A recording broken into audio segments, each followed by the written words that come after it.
I celebrate that really hard? Yes, yes. All of these experiences at home in my lessons have prepared Jabu and I for this really amazing reward, which is an excellent experience of decompressing, being in a place that feels amazing for your soul and for your body.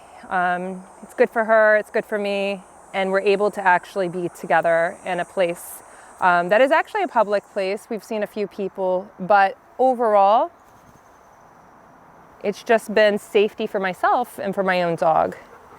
So not tripping, not getting pulled, not losing her in the forest, being able to call her to come to me. Come, come, come.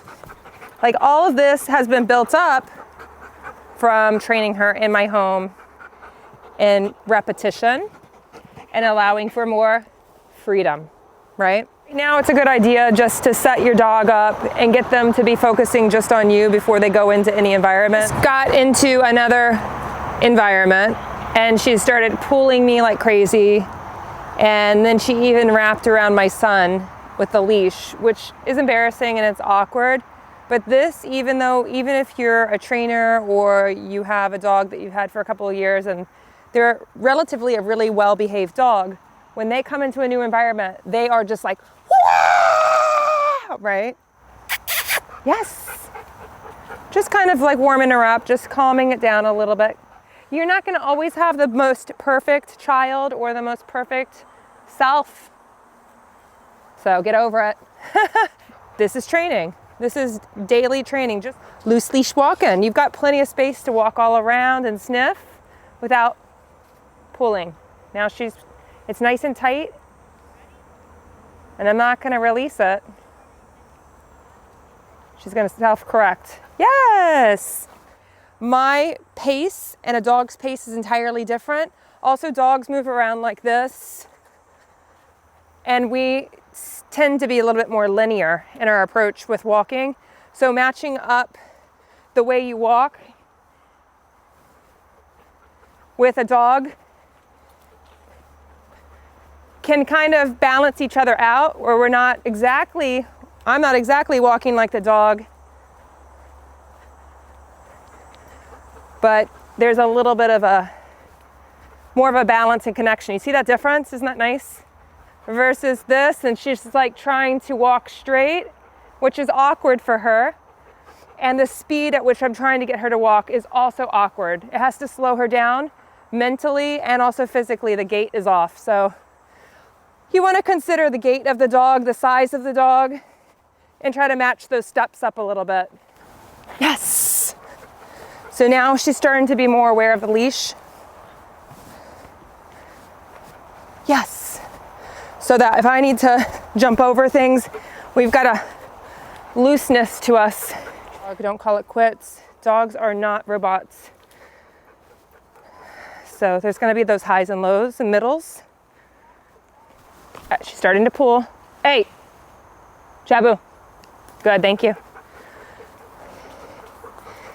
It's pretty important to actually know your dog's breed or guesstimate what they are, and try to analyze what those dogs need, what their jobs were, like what their bloodlines were. It's going to show you a lot of like what their drive is. I don't know why I'm like that. I just am. That's the predation. So this is just a little bit of a mini lesson you could do. Okay. Let's see if she knocks me down. She did not. She respected my space. Good, but that's because I've trained her. Oh, thank you. Horsey. We have this little game. She comes right between my legs, and that's called Horsey. Ready? Do you want to do Horsey? All right, this is kind of fun. So ready? Horsey walk. Horsey run. And this is just like childlike and fun for me. I'm by myself. And I'm with her. And it makes me happy. I can understand why people, where this big desire is, this big desire for these therapy dogs now. But when we don't have our dogs with us, we don't really have something to like tune into, to love, to watch, to protect, and put like our energy into. And being able to enjoy your dog is such another important part. So if you love your dog, but then you can't take them anywhere, I expected that this would be pretty good, but I have to say it's phenomenal. And sometimes you wonder, well, what do dogs do for you? And I would say the majority of people would say they do a lot for me.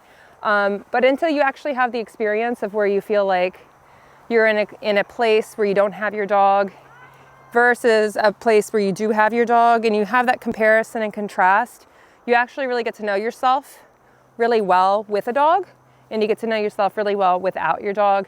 And both are very good reflective experiences. Dogs require you to be very patient, you know, not being a pushover as well, being able to command authority even in front of other people around you that might be observing. So there's a level of confidence that you have to have with your dog.